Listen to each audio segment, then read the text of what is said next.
कुंड पे, उद्धव कुंड पे, शिव खोर में, भानु सरोवर, ललिता कुंड पे, राधा विनोद जी, राधा कुंड पे, श्याम कुंड पे, कंकण कुंड पे, वज्रनाभ कुंड पे, मनखंडी महादेव, महाप्रभु बैठक, वल्लभ बैठक, गोपीनाथ जी, कुंडेश्वर महादेव, हमारो धन राधा श्री राधा श्री राधा, हमारो धन राधा श्री राधा श्री राधा, हमारो धन राधा श्री राधा श्री राधा, हमारो धन राधा श्री राधा श्री राधा, जीवन धन राधा राधा राधा राधा राधा, जीवन धन राधा राधा राधा राधा राधा, जीवन धन राधा राधा राधा राधा राधा, जीवन धन राधा राधा राधा राधा राधा, हमारो धन राधा श्री देव महाराज की। श्री रामचरितमानस जी का पूजन और व्यासपीठ का पूजन संपन्न हुआ। श्री रामचरितमानस जी की आरती होगी। आप सभी अपने अपने स्थान पर खड़े होकर के श्री रामचरितमानस स्वरूप श्री राम जी की पावन आरती में सम्मिलित हों। सभी अपने अपने स्थान पर खड़े हो जाएं। श्री वृंदावन बिहारी लाल की, श्री राघवेंद्र सरकार की।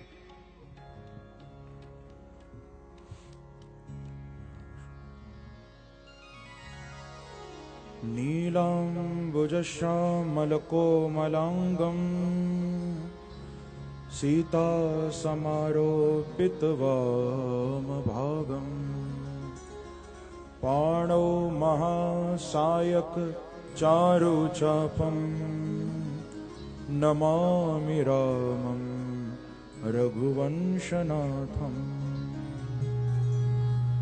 श्री अवध बिहारी तेरी आरती गाऊं, अवध बिहारी तेरी आरती गाऊं, हे राजा राम तेरी आरती गाऊं, हे राजा राम तेरी आरती गाऊं, आरती गाऊं प्रभु आपको रिझाऊं गई, आरती गाऊं प्रभु आपको रिझाऊं, मैं आरती गाऊं रघुवर आपको रिझाऊं, आरती गाऊं रघुबर आपको रिझाऊं, हे राजा राम तेरी आरती गाऊं,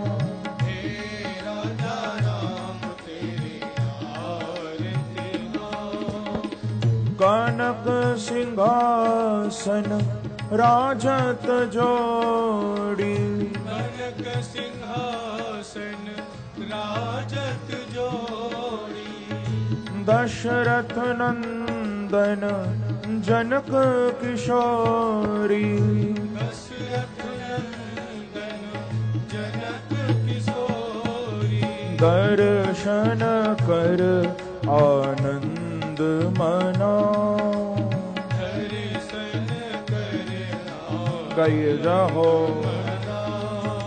हे राजा राम तेरी आरती गाऊं, हे राजा राम तेरी आरती गाऊं, लखन राम सिया शोभा साजे, लखन राम सिया शोभा साजे, चरणों में हनुमान विराजे, चरणों में हनुमान विराजे, निरख निरख छवि मन में बसाऊं, निरख निरख छवि मन में बसाऊं, मैं सेवक मेरे नाथ आप हो, मैं सेवक मेरे नाथ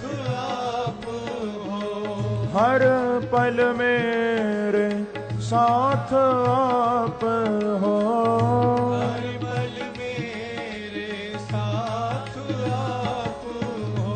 तन मन धन चरणों में चढ़ाऊं, तन मन धन चरणों में गाइए। चढ़ाऊं।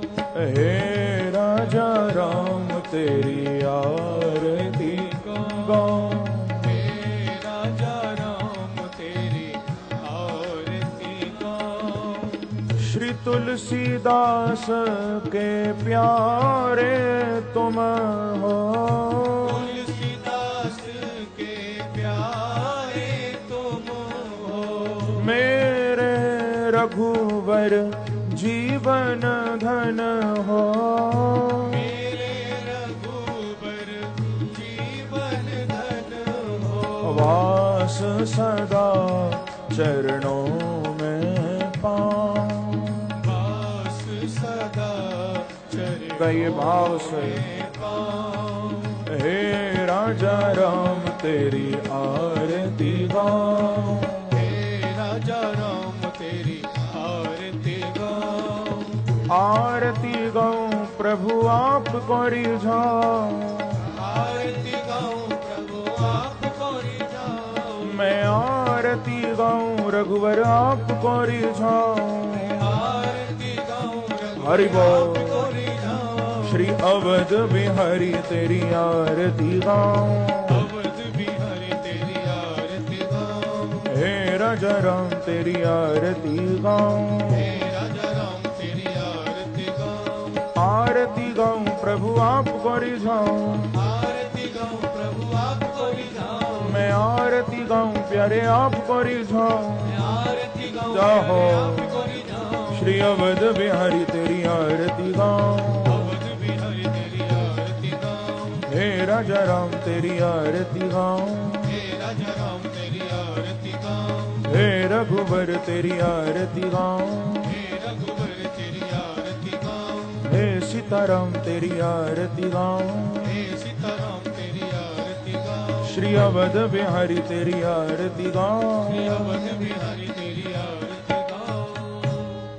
बोलो राजा रामचंद्र भगवान की जय। श्री अवध बिहारी सरकार की, जय। श्रीमद रामचरित मानस की जय। श्रीमद तुलसीदास जी महाराज की, जय। स्वामी श्री हरिदास जी महाराज की जय। श्री गौरी शंकर भगवान की जय। पवन सुत श्री हनुमान जी महाराज की जय। श्री वृंदावन बिहारी लाल की जय। जय जय श्री राम, जय जय श्री राम, जय जय श्री राम।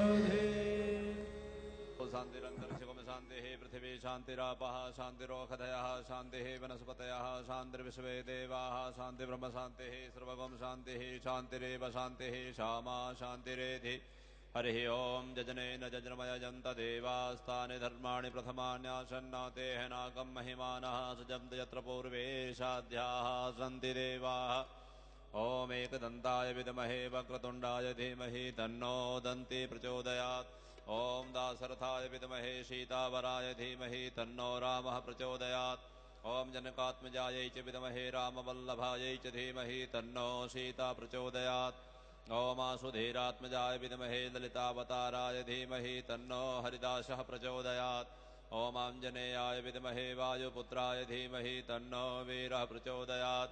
सेवन्तिकाबकुलचम्पकपाटलाब्जै पुण्णागजातिकरवीररसालपुष्पै बिलवप्रवाल तुलसीदलमञ्जरीभिस्त्वां पूजयामि जगदीश्वर मे प्रसीद। नानासुगन्धिपुष्पाणि यथा कालोद्भवानि च पुष्पाञ्जलिर्मया दत्तो गृहाण परमेश्वर। ओम सांगाभ्याम सपरिवाराभ्यां सायुधाभ्यां शक्तिकाभ्यां भगवते श्री सीतारामचंद्राभ्यां नमः। मंत्रपुष्पाञ्जलिं समर्पयामि। त्वमेव माता च पिता त्वमेव त्वमेव बन्धुश्च सखा त्वमेव त्वमेव विद्या द्रविणं त्वमेव त्वमेव सर्वं मम देव देव।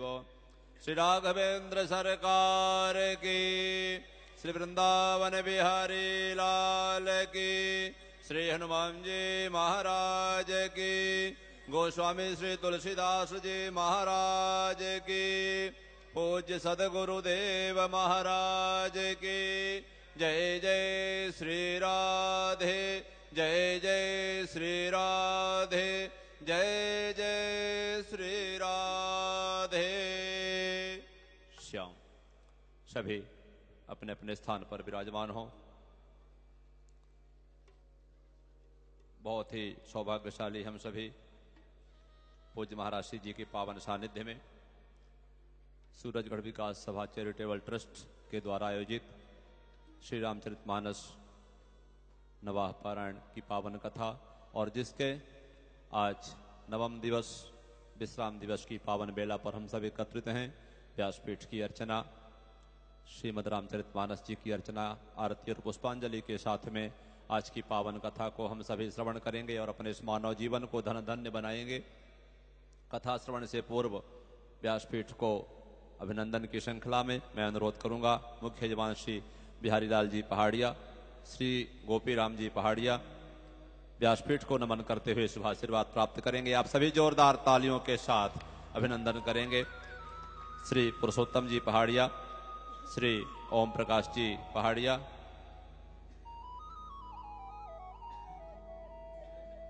श्री सुरेश जी पहाड़िया, आज के दैनिक यजमान श्री प्रहलाद जी चौधरी, श्री झाबरमल जी चौधरी, श्री विनोद जी चौधरी पूज्य महाराज श्री जी को नमन करते हुए व्यासपीठ से शुभाशीर्वाद प्राप्त करेंगे।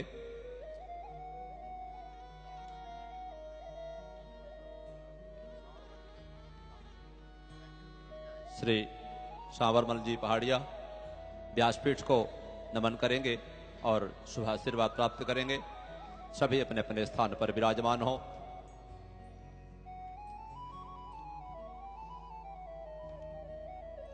आज की पावन कथा को हम सभी श्रवण करेंगे। जैसा कि कल शाम के सत्र में हम सब ने पूज्य महाराज श्री जी के पावन सानिध्य में मर्यादा पुरुषोत्तम भगवान श्री राम जी अनुज लखन जी के साथ में सबरी के आश्रम पर पधारे हैं।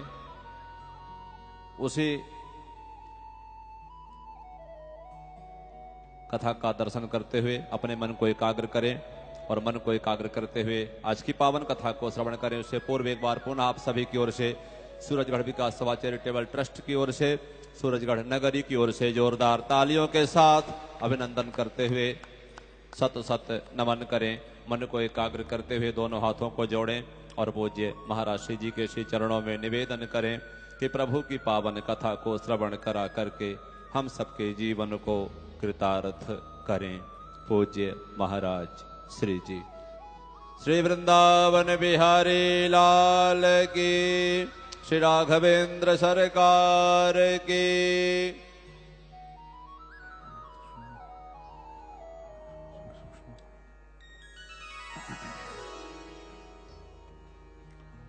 विनायकं विघ्नहरं सुरेशं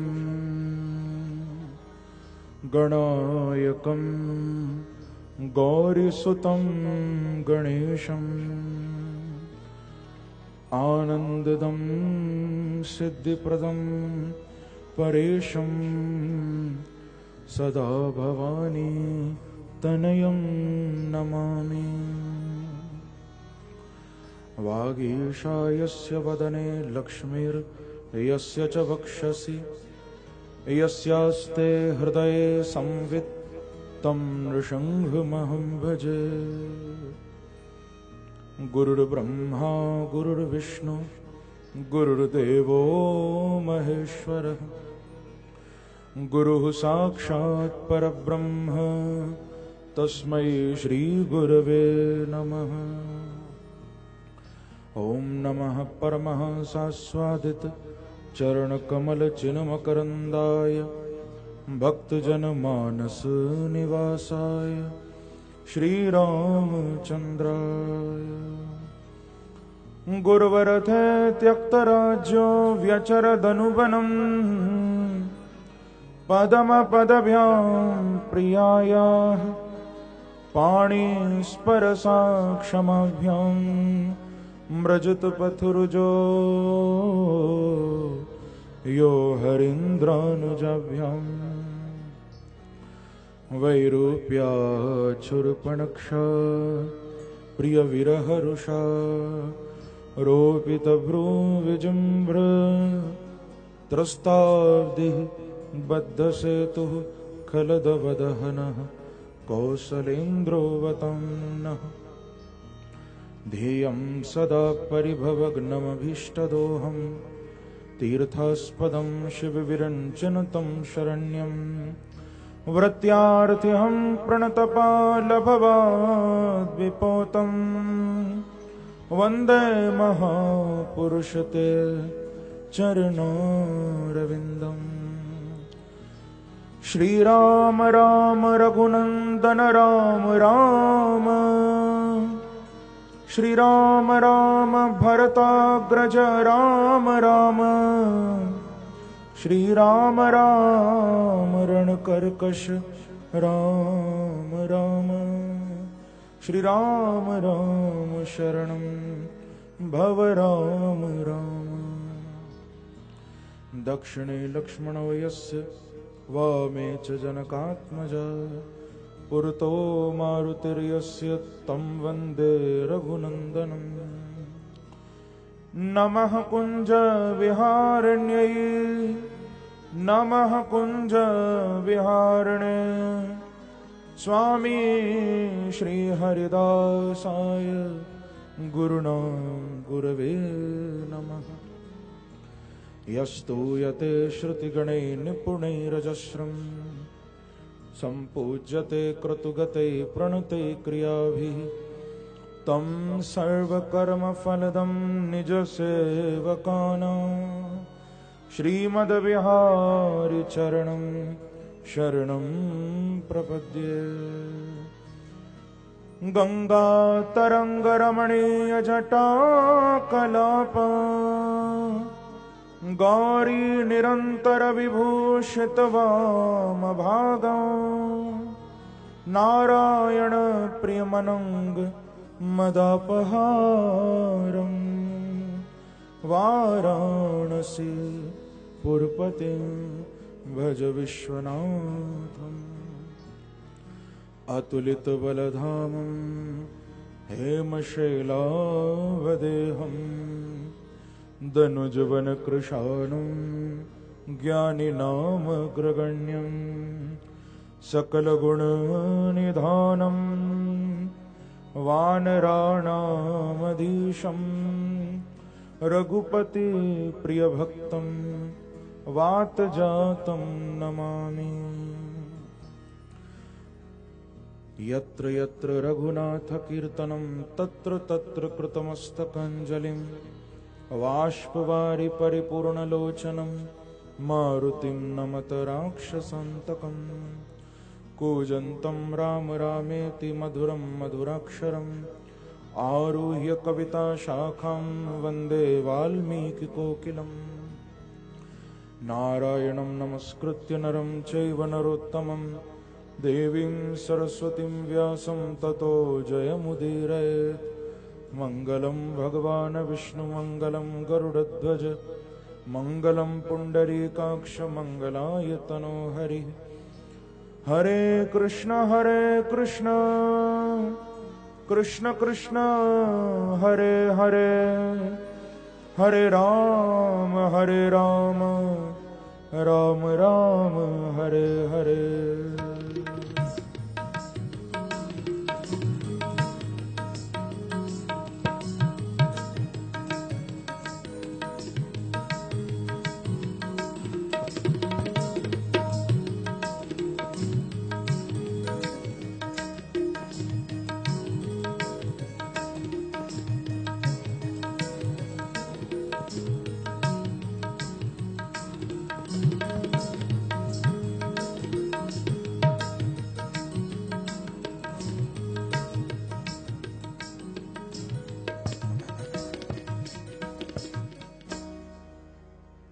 मेरी भवबाधा हरो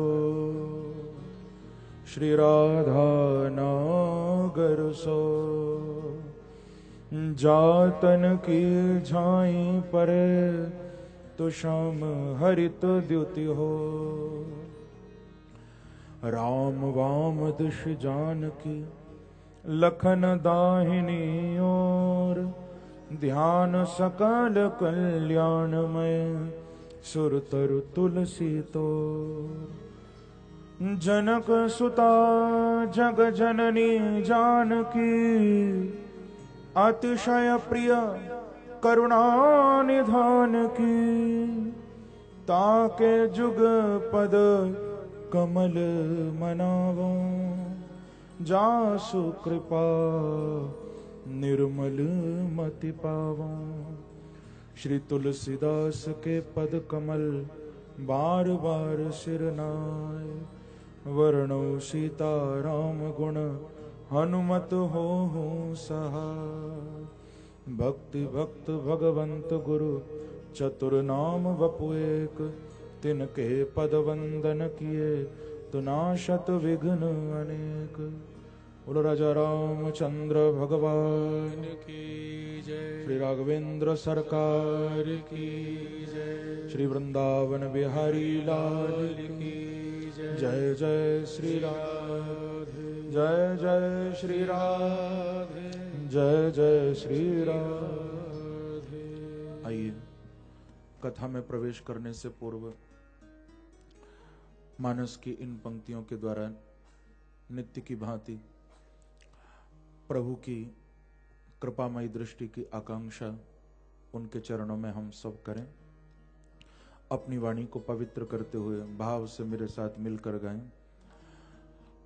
माम वलोकय पंकज लोचन माम वलोकय पंकज लोचन माम वलोकय पंकज लोचन माम वलोकय पंकज लोचन कृपा विलोकने सोच विमोचन कृपा विलोकने सोच विमोचन नीलताम रस श्याम काम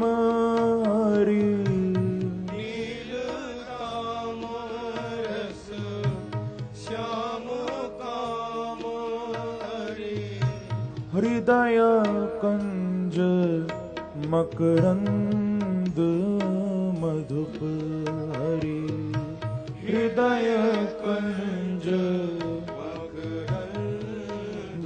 मधुप हरि माम वलोकय पंकज लोचन कृपा विलोकने सोच विमोचन जातो धान वरूथ बल भंजन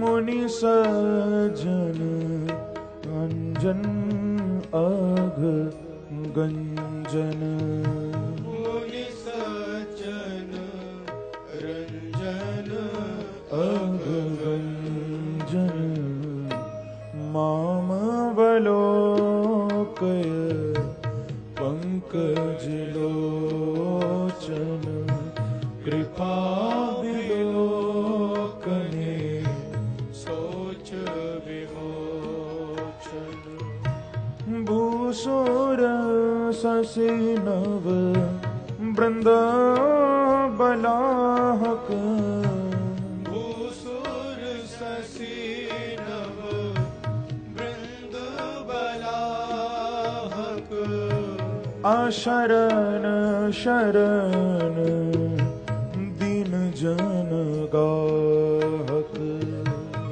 शरण शरण जहो जन गाहक मामवलोकय पंकज लोचन कृपा विलोकने सोच विमोचन भुज बल विपुल भार महि खंडित भुज बल विपुल भार महि खंडित खर दूषण विराध वध पंडित कर दूषण विराध पद जहो मामवलोकय पंकज लोचन कृपा विलोकने सोच विमोचन रावणारी सुख रूप भूप बर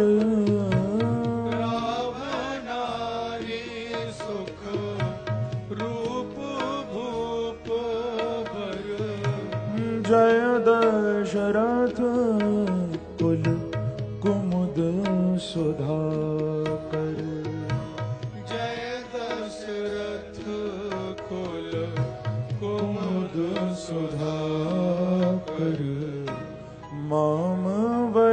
मामवलोकय पंकज लोचन कृपा विलोकने सोच विमोचन सुजस पुराण विदित निगमागम सुजस पुराण विदित निगमागम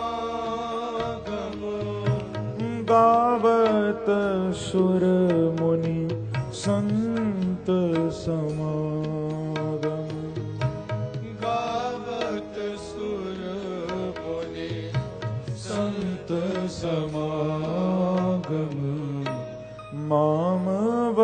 मामवलोकय पंकज लोचन कृपा विलोकने सोच विमोचन कारुणिक व्यलिक माद खंडन कारुणिक व्यलिक मद खंडन सब विधि कुशल कौशलामंडन सब विधि कुशल कौशलामंडन मामवलोकय पंकज लोचन कृपा विलोकने सोच विमोचन कलिमल मथन नाम ममताहन कलिमल मथन नाम ममताहन तुलसीदास प्रभु पाहि प्रणत जन तुलसीदास प्रभु पाहि प्रणत जन मामवलोकय पंकज लोचन कृपा विलोकने सोच विमोचन मामवलोकय पंकज लोचन कृपा विलोकने सोच सभी गाइए भाव से। सीता राम राम राम सीता राम राम राम सीता राम राम राम सीता राम राम राम सीता राम राम राम सीता राम राम राम सीता राम राम राम रहो ओ सीता राम राम राम सीता राम राम राम सीता राम राम राम सीता राम राम राम गाइए सीता राम राम राम सीता राम राम राम सीता राम राम राम सीता राम राम राम ओ सीता राम राम राम गाइए जाओ ओ सीता राम राम राम सीता राम राम राम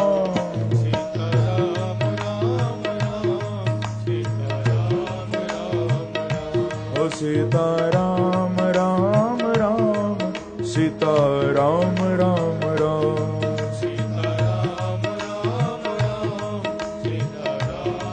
प्रेम से ताली की सेवा करते हुए जाओ।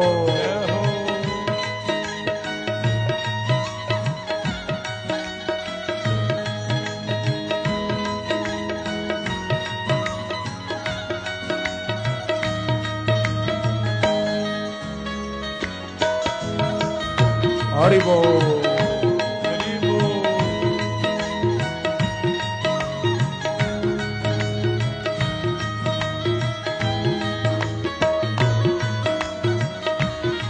सीता राम राम राम सीता राम राम राम सीता राम राम राम सीता राम राम राम ओ सीता राम राम राम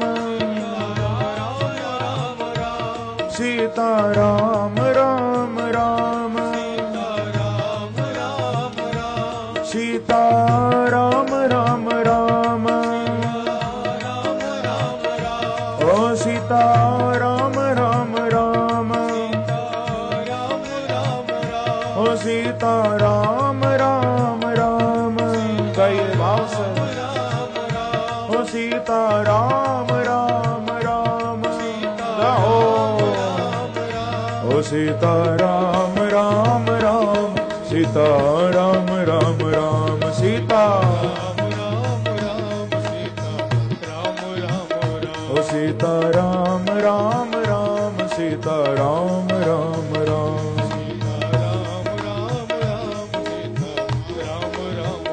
ओ सीता राम राम राम सीता राम राम राम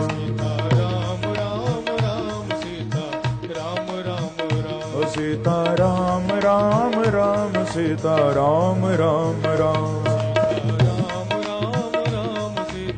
दोनों हाथ उठाकर ताली की सेवा करते हुए हरि बोल हरि बोल।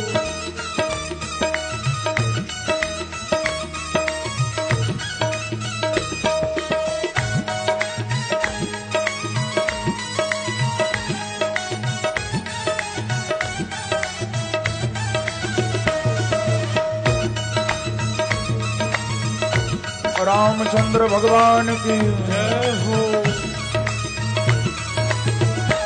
सीता राम राम राम सीता राम राम राम सीता राम राम राम सीता राम राम राम ओ सीता राम राम राम सीता राम राम राम सीता राम राम राम सीता राम राम राम ओ सीता राम राम राम